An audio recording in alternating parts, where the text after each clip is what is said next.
Welcome to Nathan Bell's podcast. Please remember to like and subscribe. Today, Nathan will be talking to you about the street. Yeah. Well, when I was a teenager, I fell off the rails a bit. I went pretty wild for a while there. A lot of my mates were pretty rough guys. I grew up in a working class community. Most of the guys were tradies and labourers and factory workers, and there was a lot of pot and there was speed and there was different drugs. And then when I was a teenager, about 16, 17, I got pretty wild for a while, and my mother had to ask me to leave home. And I ended up in the youth refuge system and then hanging out with an even rougher crowd. And I was in the youth refuge system for a few years. I lived in Maitland Youth Refuge. I lived in Cessnock Youth Refuge. I lived in a youth refuge in Rutherford and got involved with a pretty rough crowd, a lot of whom were criminals. And there was a lot of drugs, people using speed and cannabis and alcohol, and that's basically what we did all the time. We used alcohol and cannabis, and I tried speed about 15 times, just experimenting, and a lot of the guys were on speed regularly. So a lot of the guys were involved in crime, and there was a lot of fights. We were fighters. We weren't afraid to fight. I'd been in a lot of fights when I was a teenager, lots of little scruffs and stuff. So I haven't been in a fight in many, many, many years, and I haven't been involved in any crime in many, many years. But back when I was a teenager, we used to fight regularly, and we'd also steal stuff. We'd go around, we'd spend our weekends in Newcastle at the foreshore cruising around, and we'd walk around and we'd look for things to steal. We were real rat bags. Like, I never deny it. I was a real rat bag teenager. I was involved in some pretty rough stuff, and the guys I was hanging around with were pretty hardcore, and there was a lot of violence and a lot of theft and a lot of petty crime. Now, I haven't been involved in any of that since I was 19. It's so long ago, it seems like another life. I consider myself an honest citizen and a law-abiding citizen. I can't think of any laws I've broken since I was about 19, 20 years old. I don't break any laws, and I like it that way, and I've got no intention of breaking laws. The only crimes I commit are cannabis-related, purchasing cannabis and carrying cannabis on myself because I like my cannabis. But other than that, I don't break the law at all. I try to always be honest. Sometimes you have to tell white lies because it keeps you out of danger. Life is inconvenient like that, but I prefer to be absolutely honest at all times. I don't steal anything. I haven't stolen anything since I was about 19 years old. But I never deny that before I was 19, I stole things frequently. And that's what me and my mates were doing. We'd go around and we'd look for things to steal. And when I was in the youth refuge system, I ended up homeless after Mum asked me to leave home, and I was homeless on and off for a few years, and I would sleep on trains because I didn't have anywhere to stay.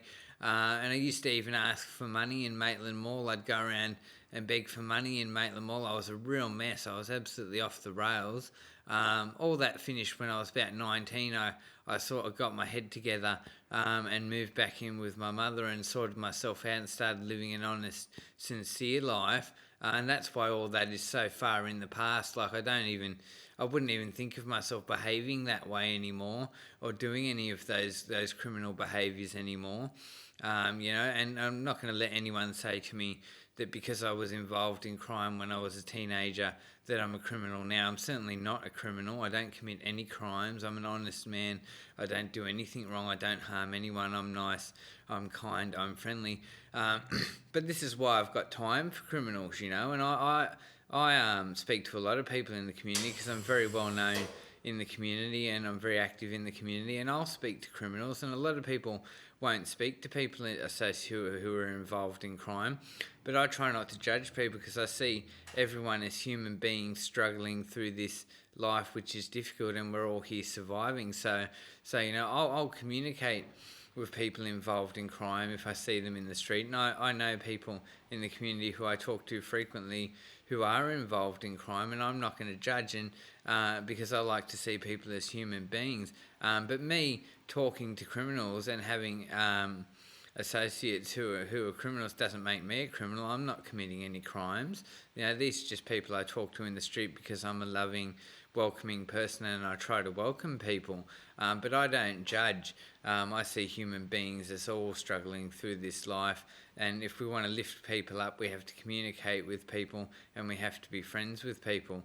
But yeah, I certainly don't deny that when I was a teenager, I was definitely way off the rails and homeless and stealing, and there were fights. Like I said, there were lots of fights. We used to punch on all the time. I'd been in dozens of fights before I was 19 years old, just dozens and dozens of fights. And I had mates who were in and out of juvenile detention for various crimes, and that was the sort of crowd that I was hanging around with. So I've always been around the street and the street scene. That's why I'm very streetwise. And now I'm a busker, so I'm working the street, but in a sincere, honest way. I play music and I sell art, so I'm not committing any crimes, but I'm still in touch with the street. And I work the street and I'm known on the street as a street musician, but it's a sincere, honest living. I give music to people and I give art to people and they give me money. So yeah, I definitely try to live always an honest, sincere life now, and it has been that way for a very long time. And those things of the past, when I was a teenager, of stealing and fighting and all that crap, that's so far beyond me. I don't have that psychology anymore at all, but certainly I don't judge and I keep it real with the street, and I'm always talking to people on the street. I talk to the homeless, I talk to the junkies, the meth addicts, I talk to the people around the community who are rough and involved in crime, and I don't judge because, as I said, everyone is just human beings and we're all struggling through this life. So, you know, I've been around that scene since I was a teenager, and it's very familiar for me and I know it well, and that's why I know how to handle myself when I'm confronted with aggressive, hard people who stand over you and stuff, because I used to know a lot of standover guys when I was a teenager, you know, and that standover shit, I used to do that a bit, you know. I was quite an aggressive teenager. I wasn't afraid to punch on with people and to blue with people and to fight and to punch someone. Nowadays, I wouldn't punch anyone at all. It's the last thing I'd think about doing was lash out at someone or hit someone. I don't like violence at all anymore. I left that behind many, many, many years ago. And as I said, those times are so far behind that it's almost as if it didn't happen, and my psychology has completely changed since those times. I'm 37 now, and that happened before I was 19, so nobody's going to say to me, oh, you were a criminal when you were a teenager, so you're a criminal forever. You know, that's not true. So yeah, so I've been around the street a lot in my life, and I'm still working the street now as a street musician and a street artist, and it's very familiar to me. So I keep it real with the street. So drop a comment in the comment section about if you've ever been on the street, if you've ever been homeless, and let me know.